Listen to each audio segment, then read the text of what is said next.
On Monday, November 7th, I came into work. I felt fine.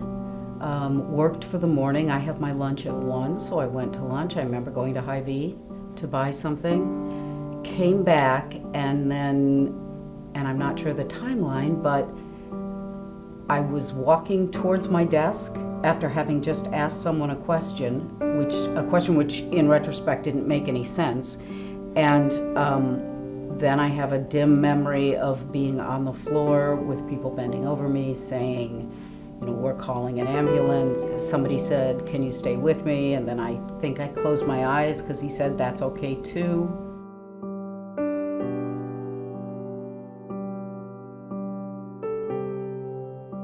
So I'm at my desk and I hear this thud, and I look up and I see Sue's feet, prone on the floor.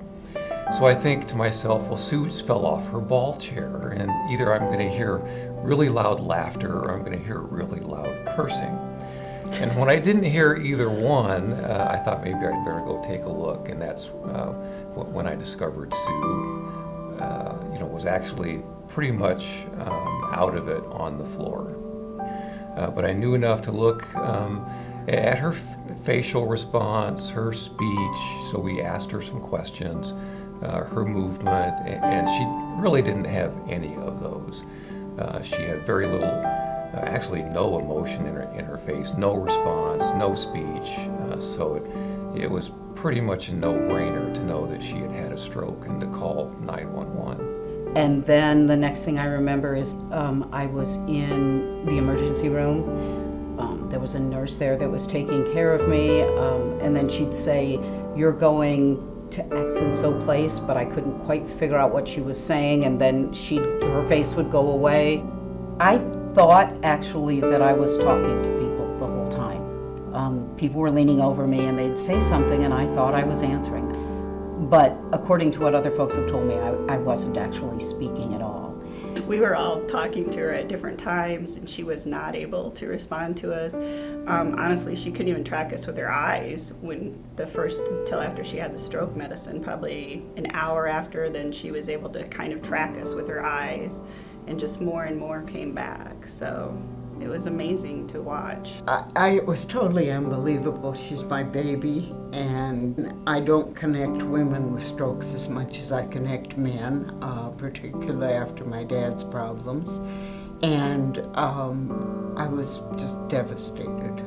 I had a very difficult time believing it, and so I connected stroke with much disability, and I just couldn't picture Susan as active as she is.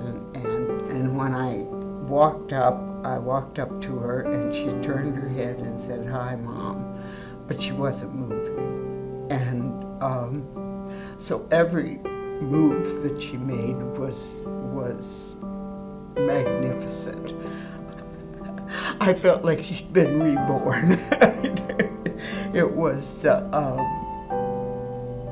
I can't explain how glorious it was when those feet moved. It just was magnificent. Everything worked the way it was supposed to.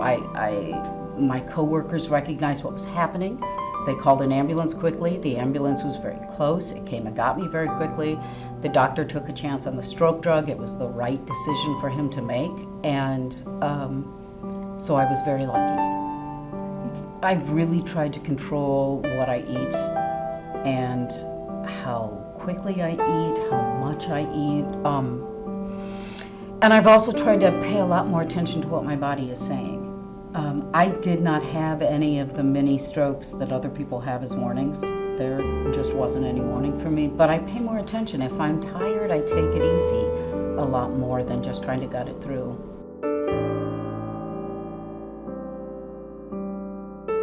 An office without Sue, Sue adds a tremendous personality to the department, and there would certainly be a pretty big void without her. Yeah, I would say the same thing. I mean, she's a lot of fun, and she pitches in and helps, and You know, you always know what Sue's mood is. And I mean, the customers love her. I think it would leave a real hole. One of the things that I am so grateful to the American Heart Association for doing is they are out there in as many ways as they can to try to raise awareness for strokes, for heart attack, for heart illness in general. The American Heart Association's research and testing led to that stroke drug. That stroke drug is a miracle cure for a lot of people. It's, even if it didn't completely fix someone, it still makes it a lot easier for that person to recover. And that's the kind of testing that we need done. This is a huge illness, and it's a major killer of Americans and disabler of Americans. One of the main things it's responsible for is to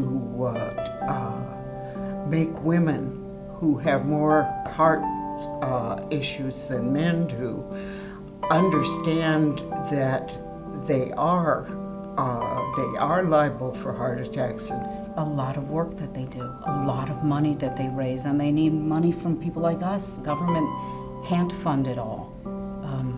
It has to come from the public as well, and we're all touched by it. Without the American Heart Association, without their work towards that drug, I wouldn't be sitting here.